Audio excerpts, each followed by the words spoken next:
Hey everyone, Padme here. So this is something I've kind of wanted to make a video about for a while. And I'm finally gonna make a video about it. I've touched on bits of my childhood in the past in videos, but I've never like sat down and made a video about it, like talking about like when I first figured out like I was different, leading up to when I found out I was trans and whatnot. Yeah. So my transgender childhood. My childhood itself, it was okay. There was some abuse physically and verbally. I'm not going to touch on a lot of it. I'm not going to go into detail. I just wanted to mention that. Overall, childhood was okay. My mom was amazing. My dad was okay when he wanted to be. There's nothing against my dad now. If he watches this, it's how things were.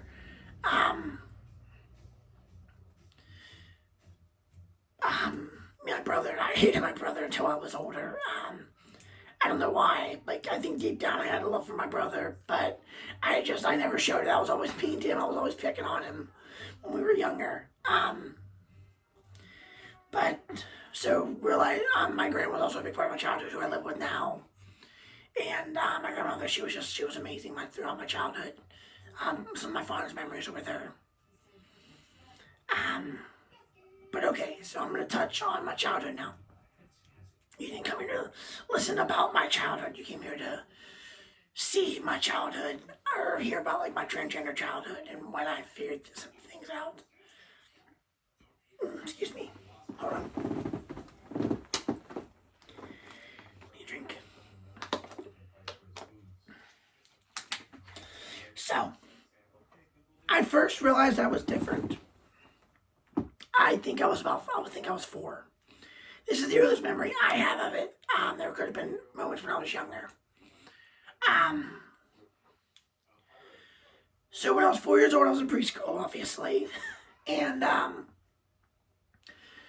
I remember the teacher was teaching all the boys how to bow and the girls how to curtsy. And I got up with the boys, but I also got up with the girls and learned how to curtsy. And I remember my teacher asking why I got up with them, and I said I felt like I was supposed to.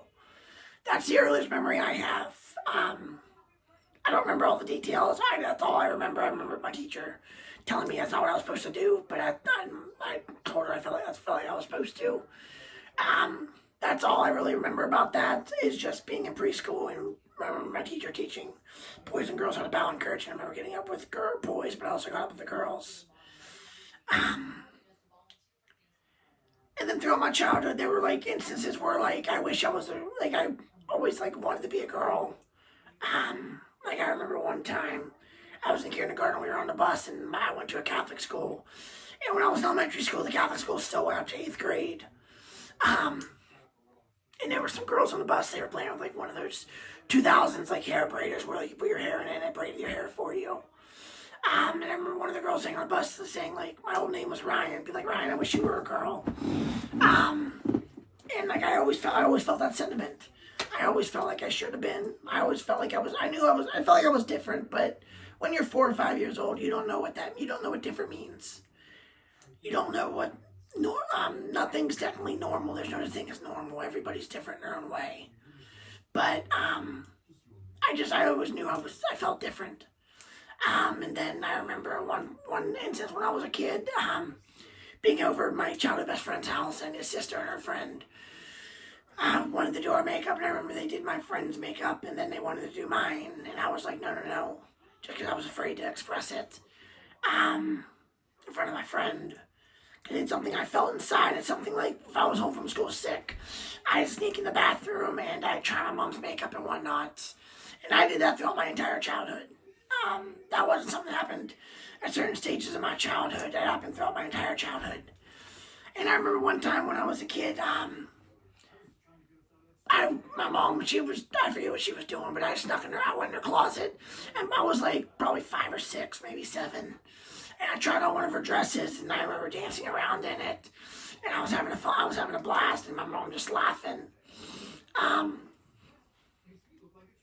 So yeah, like those are instances from my childhood where I remember being like, yeah, like, or like I Um, where I remember, like, what I really, those are like distinct memories of my childhood that, like, big, deeply impacted me, and that I remember to this day. Um, like I said, when I was younger, started probably when I was 7, maybe 8. I would sneak in the bathroom if, like, I was homesick from school, or if I was home for the day and my dad was sleeping in from work, because my dad worked night shift. I would sneak in the bathroom, try my mom's lipstick or mascara or whatever. And yeah, so like that's what I remember a lot of my childhood being. When I got to like 6th grade, I would take my mom's like clothes, like whether it be like bra and underwear, I'd try them on, or whether it was like clothes I kept in my closet in a bag. I remember my closet was full of stuffed animals, and I had a Yu-Gi-Oh backpack. I remember I kept a couple of her like one of her dresses in there, and a couple other things. And I remember I kept it all in the closet in that backpack. And then I remember when I was in 6th grade, I was 11, and I remember keeping a bunch of like tissues and stuff so my bed my dad put a wall in between our bedroom, kind of like how this wall is, how you see it, kind of like it's a half wall. So my dad did our bedroom when we were younger, but he only put he left one side open with like plywood and stuff, and the other side had like drywall up. So I was on the side, so like I remember I tuck like tissue stuff, the bra and stuff, and I'd always do it at nighttime. And I remember I'd keep it stuffed down, like hidden underneath the bed, underneath some stuffed animals. And I remember as I got older, I remember like the day we moved, I still had that stuff stashed in my bedroom. I remember I took a garbage bag and snuck everything in it and threw it all away. And then when we moved to a new house, when I was 11, almost 12, I remember I did the same thing. Like I kept all my stuff. I like had a drawer in my bedroom where I always had something in front of the drawer. I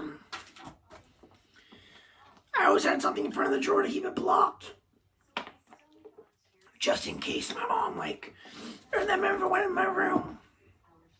And I remember in 2009, I remember a girlfriend I had at the time. She was 16, I was 13, like she wanted to be my girlfriend. I was like over the moon about that. She's like, but you have to let me dress you up as a girl. And I was like, sure. Because like over in my head, I'm like, oh yeah, this is exciting. And I remember that I got embarrassed in front of my friends and my cousins, but and then I remember another friend of mine, she let me dress up in her clothes all the time. And her and my cousin I'd come out and they'd be like, what do you think? So like I always knew I was different. And then in 2011 or like 2010, like I started like expressing myself, like I wanted to be a girl, to like I'd find friends that were girls and like I'd express myself like, oh, I want to be a girl. I remember one of my friends back in 2010, she like was questioning like, are you gay? I was like, no. I was like, I like girls, so I'm not gay. But like that thought was always in the back of my mind, thinking like, oh yeah, was I ever gay?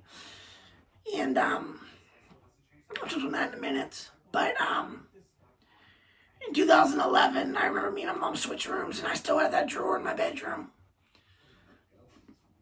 Excuse me. I still had that drawer in my bedroom with all that stuff in it. And my mom cleared out my room, and I remember coming in there and being like, oh crap, the room's cleared out. And my mom confronted me about it, and I was like, oh yeah, you remember that one time that girl dressed me up? I was like, yeah, that's where that stuff's from. I don't think she believed me, but I think she just wanted to brush it under the rug. We never talked about it again. But in 2011, like I started being able to stay home at night by myself. Like when my mom went on like trips for work and stuff. And I remember that's when like I really started like dressing up by myself. Like I remember like I'd wear dresses and stuff and whatnot at nighttime. And in 2012 is when I really dressed up for the first time, like fully head to toe. Unfortunately, that was the first night I was raped. And that's kind of what made me repress everything I've talked about. I don't think I've ever talked about that in a video, but yeah.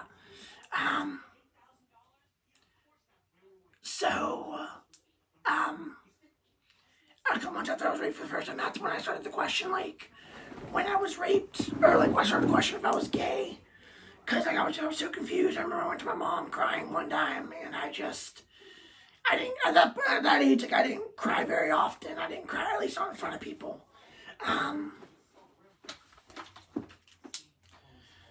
on. Sorry, I need to keep my throat wet. The last 2 videos I made, or last 3, my voice got so dry. But that I remember I talked to her about it, and then I went to therapy, like thinking like I was afraid everyone would judge me.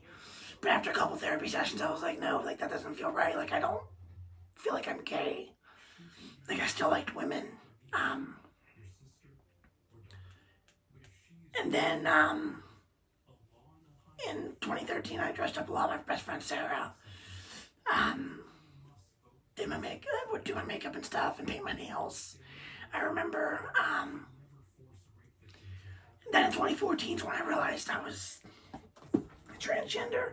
I'm going to remake a video talking about my journey. Not as in depth that I talked about 7 years ago, but so I'm going to save a lot of that for that video, like when I realized I was transgender and everything. But I kind of just wanted to touch on like my childhood years and my teenage years and leading up to like until I was 18, where I was no longer considered a kid or a minor. So yeah, that was my transgender childhood. That's a lot about, like, I've never really talked about a lot of that stuff. I've never talked about like all those memories on here. It's nice to talk about them and think about them, bring back a lot of fond memories. If I wouldn't have been raped at 16, I probably would have transitioned a lot sooner. I probably would have transitioned at 18, 19 years old. But again, being raped at 16, I could have even transitioned at 17, who knows, but yeah. Alright, well, I hope this taught you guys some stuff about me. I hope you enjoyed watching this. I hope you enjoyed listening as much as I enjoyed telling. But alright, Padme out. See you guys.